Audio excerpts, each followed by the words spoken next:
Moosetache by Margie Palatini.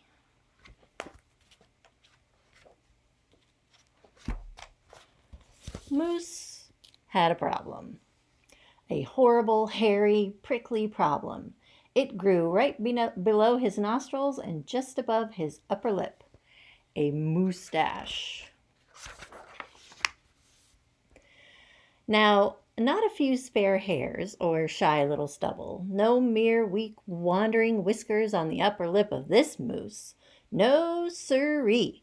Moose had a big, bushy, bristly, mighty moustache, but a moustache that was a burly, surly, mangy mess, and it itched a lot. Sure, he plucked, and he tweezed, he even clipped, snipped, and teased, but his combs were still coward, and his brushes rebelled, his scissors simply surrendered. Moose was in a frizzy tizzy. The moustache was completely crimping his style. He was a great hoofer, but he could barely bop and hip-hop with a moustache going flip-flop. He was a wonderful chef, but he simply could not flambe his souffle with all of those whiskers in his way. And he was a daring skier, but how could he downhill race with the mighty moustache blowing in his face? Moose had to do something, and soon. But what? After days and days of much serious thought, Moose got an idea. He crossed some hair here, he crossed some hair there, and he tied his moustache around his neck. A moose scarf seemed to be the ideal answer to his problem. It was so simple, so easy, so perfectly perfect. But then his moustache got knotted and mangled and horribly tangled, and those hundreds of hairs still prickled and tickled. Worse, Moose could barely take a breath with all that moustache wrapped around his neck. So, Moose untied, unwrapped, unknotted, and gulped in some fresh air. He got another idea. He parted some hair this way, he parted some hair that way, and he heaped all that moustache on top of his head. Moustachioed antlers seemed to be the ideal answer to his problem.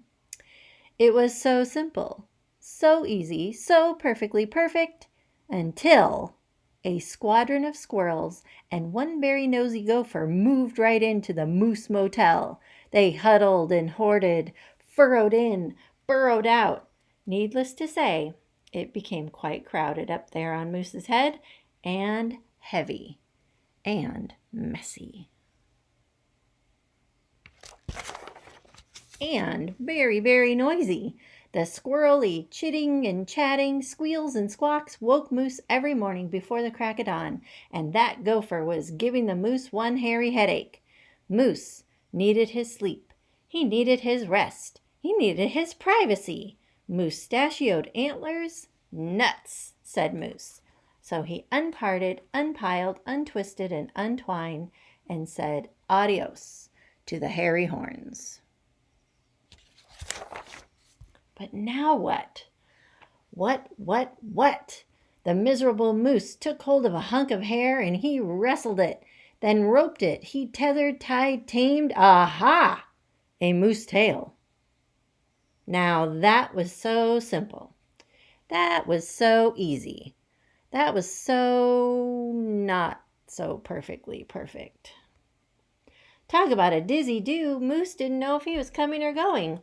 Backward, forward, this way, that. He didn't know which end was which. Moose had to bail on the tail. And so he thought and thought and thought some more, but no other idea was a worthy winner. Braids were a bother. A moustache sweater? Too sweltering. Net? Not Poor Moose! His problem was truly terrible, unbearable, just downright sad. He felt so alone. He didn't know what else to do. Then, call it fate, call it destiny. It was probably dumb luck, but one day Moose tripped on his Moosetache and just had no time to duck. Oomph!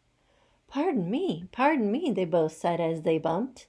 Then they blinked, and they stared, and their hearts went thump-a-thump. She was a moose with a bouffant so bodacious, so outrageous, well, it was just plain old big. Hair after hair piled higher than high, a skyscraping dew of glorious curls, a tower of swirling twists and twirls. She was simply splendid, stupendous, absolutely superb. Of course, Moose had to ask how she did what she did to get such a do. Ms. Moose winked and then whispered, "Just a little glue."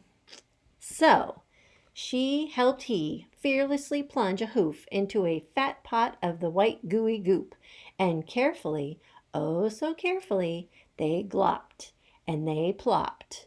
They pasted and they pressed, they coaxed and curled every truly unruly wayward whisker. Around and around they tweaked and twirled those horrible hairs until Moose's once mangy mess was now a wondrous, winding wave of marvelous Moosetache. Moose gazed in the mirror and smiled a broad, moosey smile. He was so happy, so glad, just giddy with glee. He looked dashing and handsome. Moose gushed, "Is that really me?" With not a care for one hair, the moose pair boogied and bopped. They skied downhill, even uphill, and their cooking was hot, hot, hot. So, of course, it wasn't long after that Moose and his Moosetache and his beautiful bride fox-trotted and tangoed and waltzed down the aisle. Good hair days, bad hair days, they vowed to love and cherish. And with hearts heaped with love and pots filled with goop, they both sighed, "I do," glue, and promised never to part. It was so simple, so easy, so perfectly perfect, and it stuck.